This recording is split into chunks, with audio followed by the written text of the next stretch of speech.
Okay, so get this. We're diving into hydroponic fodder, farming's future, or just fancy sprouts. Hmm. You sent us this policy paper, right?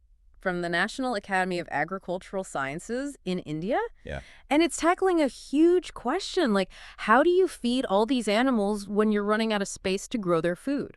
Well, and that's what I think is so striking about this paper. They don't shy away from the numbers at all. Right.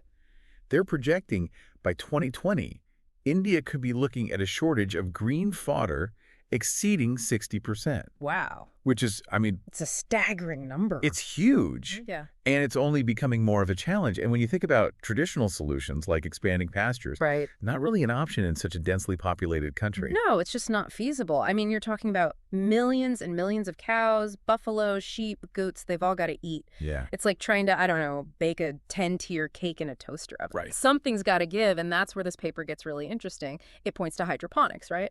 As a possible way forward. Hydroponics at its core is a really elegant solution. It's basically growing without soil. Mm. You're sprouting these seeds in this really carefully controlled, nutrient-rich water solution, So it's like what? Like a little mini indoor farm? often indoors. And what's really remarkable is the growth cycles. We're talking as short as 7 days. 7 days. Yeah, That's faster than I can get takeout sometimes. right. So what's so revolutionary about growing it this way? I mean, it sounds cool, but does it actually live up to the hype? Well, let's unpack that. So Okay. with hydroponics, what you're doing is you're delivering those nutrients directly to the plant's roots Okay. when they need it. There's no more guesswork. There's no more waste. Efficient. In this policy paper, they highlight this amazing statistic. Okay. Hydroponic systems can reduce water consumption by as much as 95% 95%. compared to traditional agriculture. That's like trading in your gas guzzler for an electric car or something. Right. It's a massive difference. It's huge. Especially in a place like India, where water scarcity is a major concern. That's not just about efficiency, that's about livelihoods, the environment. Right, to future farming itself. Yeah. Yeah. So what else makes it so game-changing? What else can it do? Well, on top of those water savings, hydroponics also drastically reduces the amount of land that you need, Oh, okay. which makes it perfect for urban settings or places where space is really limited. Right. Imagine like vertical farms, Oh, wow. stacked high, supplying fresh fodder all year round, rain or shine. Wow. No more worrying about drought or unpredictable weather impacting the food Yeah. supply. It's a pretty compelling vision. It sounds almost too good to be true. And I mean, this policy paper, it's not all, Right. sunshine and roses. It acknowledges there are downsides to consider as well, right? Absolutely, and that's what I think is really interesting about this. While some papers might kind of gloss over those, this one really dives right in. For instance, they talk about how some studies have shown that there might be some loss of dry matter, which is like the essential stuff of the plant Right. during that hydroponic process. Interesting. And what I find fascinating is they don't just say, oh, there's dry matter loss, moving on.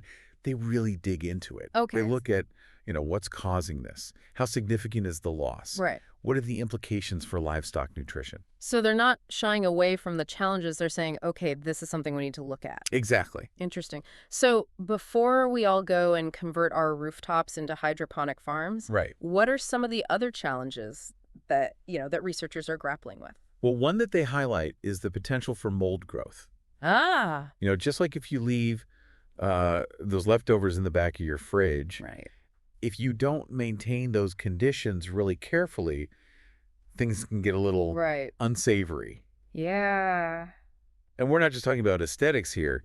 Mold can actually be really risky for livestock health. Right. Yeah, of course, you want to make sure that what you're feeding them is actually good for them. Yeah, absolutely. What about the energy requirements for these systems? Yeah. I mean, it seems like you need a pretty reliable source of power to keep those grow lights on and to keep the water circulating. That's a great point. Yeah. And it's something the paper brings up. They say that reliable power supply is really essential for most of these setups, Okay. which can be a big hurdle, especially in some more rural areas Right, of course. where access to electricity might not be as consistent. Right, like if you've got a farmer in a really remote village who's thinking, hey, maybe hydroponics is the way to go, but they're dealing with, power outages all the time. Exactly. It's not gonna It's not going to work. it's not gonna fly. And this is where, thinking about solutions tailored to that specific context Yeah. becomes really important, like, those solar-powered units that we talked about earlier Right. could be a really good fit in a situation like that. It's interesting how this paper, it's not just theoretical, it gets into that nitty-gritty real-world implementation. It's one thing to talk about the science of it all, but when you see how it actually plays out on the ground, Right. that's where I think the real insights are. Absolutely. So let's talk about that. Let's talk about how this is actually playing out. Yeah.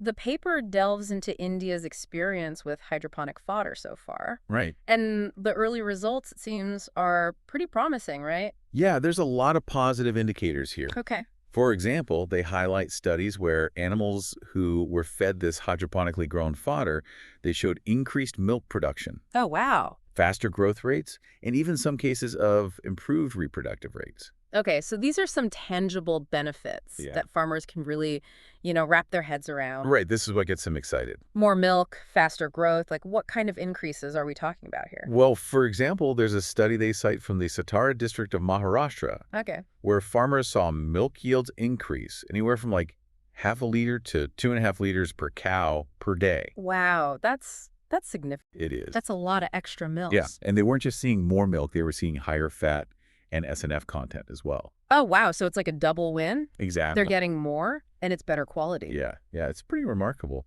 But I imagine like any good recipe, you need the right ingredients. Right. And when it comes to hydroponic fodder, this paper really stresses that access to quality seeds, that's crucial. Couldn't agree more. It's like trying to bake a cake with stale flour. Right. You're just not going to get the same results. Right. So ensuring a really reliable and consistent supply of high-quality seeds, especially for these key crops, your maize, your barley, your oats, Right. that's a major, major focus if they want to actually scale this up. So it's not even just about the technology itself. It's about building this whole ecosystem around it. Yeah. Right. Like the seeds, the infrastructure, the training, The knowledge. it all needs to be there. Yeah, all the pieces have to be in place. And that kind of leads into, I think, another key takeaway from this policy paper, Yeah. which is the need for locally appropriate hydroponic systems. Right. It's not a one-size-fits-all. Right. So what do you mean by locally appropriate? Like, can you give me some concrete examples? Sure. So think about regions that have limited access to electricity, or maybe the power supply isn't very reliable. Right. Okay. The paper talks about how researchers are exploring like solar-powered hydroponic units Makes sense. that can operate off-grid. Right. And then there's also a lot of potential in using materials that are already readily available Okay. and low cost, like bamboo, for example, Interesting. to build these systems which can make it a lot more accessible, especially for farmers who might not have a lot of resources. It's all about adapting to the needs and the challenges with Absolutely. that particular place. It's all about context. Right. This isn't just an Indian story, though, is it? No. Not This about- feels much bigger. This feels like, we're just kind of scratching the surface here.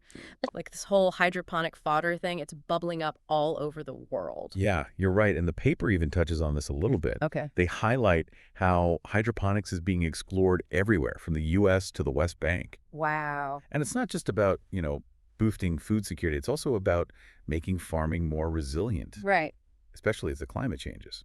Yeah, I mean, it makes sense. Yep. I've got a system that uses less water, less land, produces more food, and it can do it year-round. Consistently. Consistently, yeah, those are some pretty big wins in a world that's dealing with, shrinking resources and all these environmental challenges. For sure. For sure. What about those global applications? Anything stand out to you? Anything particularly surprising? Well, I think what's really exciting is how they're using it beyond just fodder for livestock. Okay. We're seeing hydroponics being used to grow all sorts of things, Yeah. lettuce, herbs, even tomatoes, all in these urban environments. Right. Imagine like cities filled with these vertical farms, just supplying fresh produce year-round. Wow, it would completely change how we think about food production in cities. Right. No more relying on those, really long and complicated supply chains. Absolutely. And think about it. Shorter journeys from farm to table, Right. reduced transportation costs, and a smaller carbon footprint. Yeah, and I bet it would help with, those food deserts in cities where it's hard to get fresh produce. Exactly. Improving access to really good, nutritious foods. It's a pretty powerful vision, but with any new technology, it's not going to be a magic bullet, right? Oh, for sure. Hydroponics has its own set of, hurdles to get over. Yeah, definitely. Energy demands, setup costs, the need for specialized knowledge. Right. There's still a lot to figure out. There's still work to be done, but But that's what's so great about this policy paper. yeah, They're not pretending that those challenges don't exist. right. They're prompting us to think about it, to acknowledge that hydroponic, it's like any solution. There are going to be trade-offs. It's about being realistic. Exactly. Approaching it with open eyes, asking those tough questions, Yeah. and continuing to research and refine this technology. Yeah, and who knows, maybe there's someone listening right now Right. who's gonna have that next breakthrough. I hope so. It's like we've opened the fridge and we've got all these new ingredients to work with, right? We've got hydroponics, vertical farming, all these new possibilities. And now it's up to us to sort of experiment, innovate, see what we can create. I love that. That's what's so exciting about all of this. Yeah. It sparks these bigger conversations Right. about how we're going to feed a growing planet Right. sustainably. And how we're going to make agriculture more resilient. It's a big challenge. It is, but a fascinating one. And, I think this deep dive has just scratched the surface. For sure. For sure. But it's a good starting point for those bigger questions. It is. It is. Well, it's been a pleasure diving into all of this with you.